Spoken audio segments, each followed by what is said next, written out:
છો બાળકો? મજામાં છો ને? આશા રાખું છું સૌ બાળકો મજામાં હશે અને ઘરે બેઠા અભ્યાસ કરતા હશે. આજે આપણે ધોરણ 8 નો યુનિટ 1 અને 2 ની આપણે આગળ ચર્ચા કરી હતી. આજે આપણે યુનિટ 3 હાઉ મેની વિશે આ વિડિયોની અંદર અભ્યાસ કરીશું. એક્ટિવિટી 1 ની સૂચના જોઈએ તો રીડ ધ પેસેજ, નીચેનો ફકરો વાંચો, સમજો અને તેના આધારિત પ્રવૃત્તિઓ કરો. તો સૌપ્રથમ બાળકો આપણે ફકરાનું વાંચન કરીશું. A boy was sitting at his table near the window. He was doing his homework. His mother asked, "Did you take your breakfast?" The boy said, "No." Mother called him and served his breakfast. He was about to start his breakfast. Then a beggar came to the door. He said, "Please give me something to eat." The boy looked at the beggar. He looked really very poor and hungry. He gave his breakfast to the beggar. The beggar was happy. This boy was later known as Netaji Subhashchandra Bose. અહીંયા બાળકો તમને અગાઉના ધોરણ 7ની અંદર આપણે ભણી ચૂક્યા છીએ એ જ પેરેગ્રાફ અહીં તમને આપેલો છે. તેના આધારે તમારે નીચે કેટલાક પ્રશ્નો આપેલા છે. સૂચના જોઈએ. Strike out the wrong word and rewrite the sentence. તમારે અહીંયા જે ખોટો શબ્દ છે એ તમારે ચેકી નાખવાનો છે અને સાચા શબ્દને આધારે નીચે વાક્ય ફરીથી લખવાનું છે. સૌપ્રથમ આપણે જવાબ મેળવી લેશું. જવાબ સિવાયના શબ્દ ઉપર આપણે લીટો મારી દઈશું અને બાકીનું વાક્ય છે આપણે લખી નાખશું. પહેલું વાક્ય છે અ બોય વોઝ સ્ટેન્ડિંગ કે પછી સિટિંગ એટ હિઝ ટેબલ. તો જવાબ છે કે છોકરો ટેબલ પાસે બેઠો તો સાચો જવાબ છે એ સિટિંગ છે, તો આપણે સ્ટેન્ડિંગ શબ્દ ચેકી નાખશું. નીચે તમારે આખું વાક્ય લખી નાખવાનું. A boy was sitting at his table. બીજું વાક્ય છે his mother gave him breakfast કે લંચ. તો જવાબ છે બ્રેકફાસ્ટ, તો લંચ છે એ લંચ ઉપર તમારે લીટી મારી દેવાની, બાકી વાક્ય છે એ લખી નાખવાનું. ત્રીજું વાક્ય છે અ પૂર કે પછી rich man come to the door. તો જવાબ છે પૂર, તો રીચ શબ્દ છે એ ચેકી નાખવાનો અને નીચે વાક્ય લખી નાખવાનું. અ પૂર main came to the door. ચોથું વાક્ય છે ધ બેગર વોઝ સેડ કે કોન્ટેન્ટેડ. તો ભિખારીને ભોજન મળ્યું પછી તેને સંતોષ થયો હતો, ખુશ થયો હતો, તો ખોટો જવાબ છે સેડ. પછી વાક્ય નીચે તમારે લખી નાખવાનું છે. આગળ જોઈએ આપણે. લાસ્ટ વાક્ય છે ધ બોય વોઝ ધેન કે લેટર નોન એઝ નેતાજી. તો એમાં સાચો જવાબ છે લેટર, એટલે ધેન શબ્દ ઉપર આપણે લીટી મારી દઈશું. આગળ જોઈએ સૂચના. Select the right answer. સાચો શબ્દ હોય ત્યાં તમારે રાઇટ કરવાની છે. પહેલો પ્રશ્ન છે where was the boy sitting. છોકરો ક્યાં બેઠો હતો? Option A near the window, on the table, far from the window કે નિયર ધ ડોર. તો જવાબ આવશે option A near the window. બીજો પ્રશ્ન છે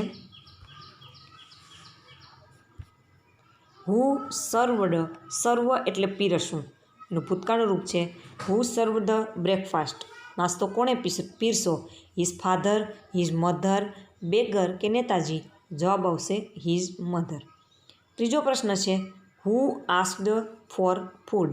ખોરાક માટે કોણે કહ્યું? A boy, option B mother, C beggar કે રીચ મેન. તો બેગર એટલે ભિખારીએ ખોરાક માટે કહ્યું હતું. ચોથો પ્રશ્ન છે who gave food to the beggar. ભિખારીને ખોરાક કોણે આપ્યો? ઓપ્શન છે મધર, નેતાજી, ફાધર કે અ ગર્લ. જવાબ આવશે Netaji, option B. Last word આપણે લાસ્ટ ક્વેશ્ચન જોઈએ. સમાનાર્થી શબ્દ છે પૂર. પૂરનો સમાનાર્થી શબ્દ તમારે આપવાનો છે, તો આવશે ઓપ્શન એ છે રીચ, બી વેલ્ધી, સી એંગ્રી કે ડી બેગરલી. તો જવાબ આવશે બેગરલી. બેગરલી એટલે ગરીબ અથવા ભિખારી પણ થાય. ત્યાર પછી આગળ એક્ટિવિટી 2 આપણે જોઈએ. Read the example and make question. ઉદાહરણ વાંચો અને પ્રશ્નોના જવાબ આપો.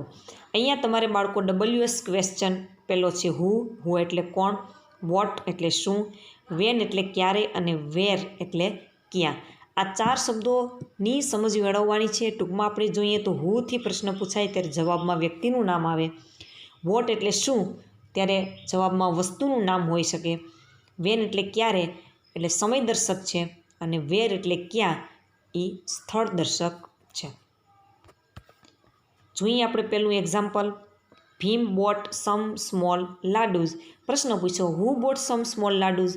જવાબમાં ઉપર તમે જો કે હુથી પ્રશ્ન પૂછાણો એટલે જવાબમાં મેં કીધું એમ કે ભીમ આવે એટલે ભીમનો પ્રશ્ન બનાવવો હોય. વ્યક્તિવાચકનું જ્યારે પ્રશ્ન બનાવો ત્યારે હુથી જ પ્રશ્ન બને. જોઈએ આપણે પહેલું શિવા રોડ અ બાઇસિકલ. પ્રશ્ન છે નીચે ખાલી જગ્યા રોડ અ બાઇસિકલ. કોણ સાયકલ સવારી કરે છે, ચલાવે છે? તો કોણ એટલે હુથી પ્રશ્ન બનશે. આગળ જોઈએ a boy gave food to the beggar. છોકરાએ ભિખારીને ખોરાક આપ્યો. પ્રશ્ન હુથી તમને બનાવેલો છે પણ બીજી ખાલી જગ્યા આપેલી છે. હુ ખાલી જગ્યા ફૂડ ટુ ધ બેગર. તો ક્રિયાપદ બાળકો નથી એટલે અહીંયા આવશે ગેવ. ભૂતકાળનું રૂપ આપણે એમને મૂકી દઈશું કારણ કે હુથી જ્યારે પ્રશ્નાર્થ વાક્ય બને ત્યારે વાક્યમાં બીજો કોઈ ફેરફાર થતો નથી. નેક્સ્ટ એક્ઝામ્પલ આપેલું છે મસા કિલ્ડ 7 એન્ટ્સ. પ્રશ્ન છે વોટ ડીડ મસા કિલ. મસાએ શું માર્યું? તો જવાબ છે 7 એન્ટ્સ એટલે 7 કીડીઓ. એના આધારે તમારે 2 ખાલી જગ્યા પૂરવાની છે. પહેલી ખાલી જગ્યા છે the bear saw the dead ants. નીચે છે ખાલી જગ્યા ડીડ ધ બિયર સી. છે ખાલી જગ્યા જોયું તો પ્રશ્ન બનશે શું જોયું એટલે ખાલી જગ્યામાં આવશે વોટ. બીજો પ્રશ્ન છે ભીમ લાઇક્ડ લાડુઝ. ભીમને લાડુ ભાવે છે. પ્રશ્ન છે વોટ ડીડ ભીમ. ભીમને શું તો ઉપરથી શું ઘટે છે તો ક્રિયાપદ ઘટે છે એટલે લાઇક્ડ છે એનું અહીંયા લાઇક થઈ જશે કારણ કે ઓલરેડી ક્વેશ્ચન માર્કમાં આપણે ડીડ મૂકી દીધું એટલે એક વાક્યમાં ક્યારે 2 ભૂતકાળ આવે નહીં. નેક્સ્ટ જોઈએ example Gopal put jalebi in a dish. ગોપાલે જલેબી ડીશમાં મૂકી. પ્રશ્ન છે where did Gopal put jalebi. ગોપાલે જલેબી ક્યાં મૂકી? જવાબ આવશે ઇન અ ડીશ. એના આધારે આપણે ખાલી જગ્યા જોઈએ. પહેલી મીના વેન્ટ ટુ જુનાગઢ. મીના જુનાગઢ ગઈ. પ્રશ્ન બનશે ખાલી જગ્યા ડીડ મીના ગો. મીના છે એ ક્યાં ગઈ? તો આવશે વેર. અને બીજો પ્રશ્ન છે a boy hid behind the tree. છોકરો ઝાડ પાછળ સંતાયો. પ્રશ્નાર્થ વાક્ય છે વેર ડીડ અ બોય. ક્રિયાપદ બાળકો ઘટે છે એટલે આવશે અહીંયા હિડ છે એ ક્રિયાપદ છે પરંતુ એના ભૂતકાળનું રૂપ છે એનું અહીંયા આપણે મૂળ રૂપ મૂકશું હાઇડ. આગળ જોઈએ એક્ઝામ્પલ છે Meena went to Junagadh last Sunday. ગયા રવિવારે મીના જુનાગઢ ગઈ હતી. પ્રશ્ન પૂછેલો છે એમાં when did Meena go to Junagadh. Meena છે જુનાગઢ ક્યારે ગઈ હતી? પ્રશ્નાર્થમાં જવાબ જે છે લાસ્ટ સન્ડે જે સમયદર્શક શબ્દ છે એ પ્રશ્નાર્થ વાક્ય બનાવતી વખતે તમે જુઓ કે ક્યાંય જોવા મળતું નથી. જોઈએ આપણે એમાં પહેલી ખાલી જગ્યા મોટું celebrated his birthday last night. નીચે જોઈએ ખાલી જગ્યા ડીડ મોટું સેલિબ્રેટ હિઝ બર્થડે. ઉપરના વાક્યમાંથી તમે જોશો કે લાસ્ટ નાઇટ શબ્દ નીકળી ગયો એનો મતલબ કે લાસ્ટ નાઇટ એ સમયદર્શક છે અને સમયદર્શકનો પ્રશ્ન હંમેશા વેનથી જ આવે. વેન ડીડ મોટું સેલિબ્રેટ હિઝ બર્થડે.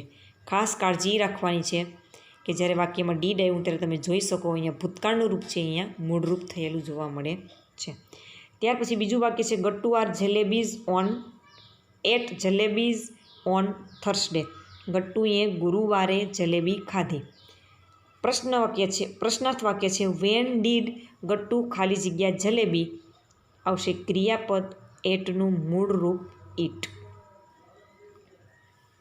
આ રીતે તમે તમારી જ્ઞાન સેતુ પુસ્તિકાની અંદર વિદ્યાર્થી મિત્રો આ ખાલી જગ્યા લખી લેજો. ત્યાર પછી છે પ્રશ્ન વાક્ય પૂર્ણ કરો. અહીંયા પણ તમારે હુ, વોટ, વેર અને વેનથી ખાલી જગ્યા પૂરવાની છે.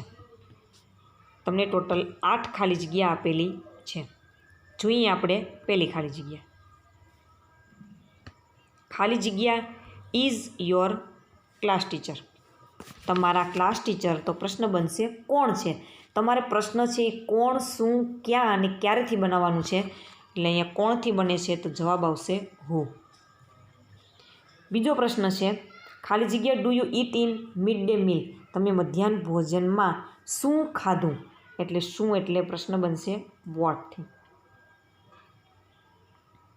ત્રીજો પ્રશ્ન છે ખાલી જગ્યા do you sit in the school. Seat એટલે બેસવું. તમે શાળામાં ક્યારે બેઠા. ક્યારે બેઠા એટલે ક્યારે તમે એડમિશન લીધું. એટલે ક્યારે એટલે આવશે વેન. ચોથો પ્રશ્ન છે ખાલી જગ્યા do you go to school. તમે નિશાળે ક્યારે જાઓ છો. ક્યારે એટલે વેન. પાંચમી ખાલી જગ્યા છે ખાલી જગ્યા ડુ યુ ઇટ બ્રેકફાસ્ટ. તમે નાસ્તો ક્યારે ખાધો. ક્યારે એટલે વેન. છઠ્ઠું વાક્ય છે ખાલી જગ્યા ડીડ યુ ઇટ યસ્ટરડે. તમે ગઈકાલે શું ખાધું. એટલે આવશે વોટ.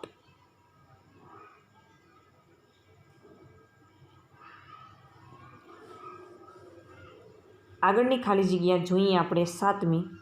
ખાલી જગ્યા ઇઝ યોર પ્રિન્સિપાલ. તમારા પ્રિન્સિપાલ કોણ છે. એ જવાબ આવશે હુ.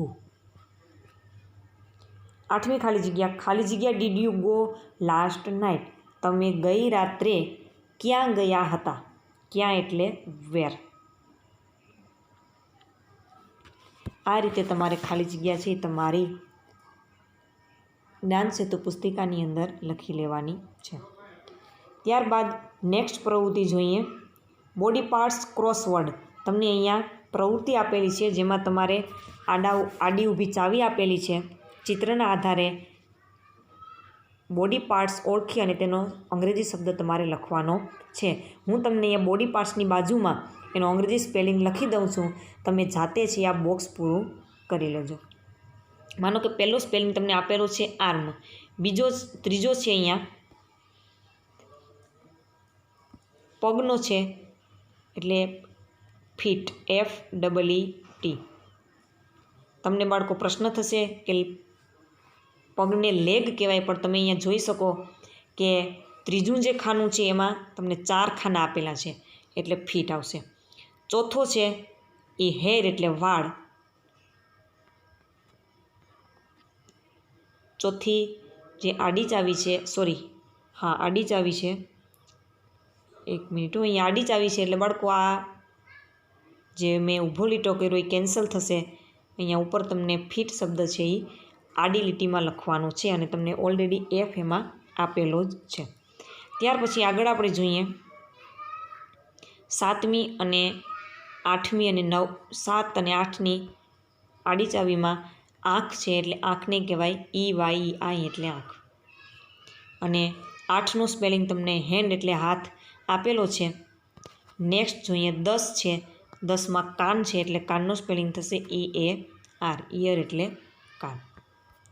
હવે આપણે અહીંયા ઊભી ચાવી પણ જોઈ જ લઈએ. એમાં બીજો છે માઉથ એટલે આપેલો જ છે સ્પેલિંગ.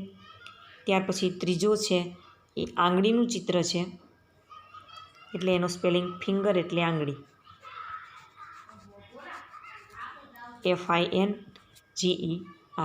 ત્યાર પછી 5મો છે એ દાંત છે એટલે દાંતને કહેવાય ટીથ. TEETH.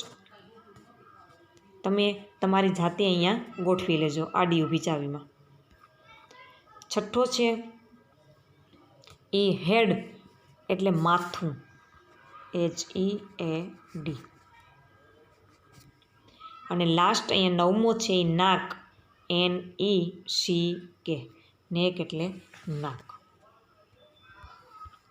ખાસ બાળકો અહીંયા ધ્યાન એ રાખવાનું છે કે માઉથનો સ્પેલિંગ છે એ 5 અક્ષરનો છે અને તમને અહીંયા ટોટલ 1 2 3 અને 6 ખાના આપેલા છે અહીંયા. એટલે માઉથ છે અહીંયાથી સ્ટાર્ટ કરજો. MOUTH. બાકીના બધા શબ્દો છે એ બરાબર છે. એક માઉથ છે એમાં ઉપર તમે જુઓ કે બીજા 2 નંબર જ્યાં લખેલો છે ત્યાં ઓલરેડી ARMનો સ્પેલિંગ આવશે. એમ છે એ 2 વખત બેવડાશે. અહીંયા આપણો યુનિટ 3 છે એ પૂરો થાય છે. Thank you.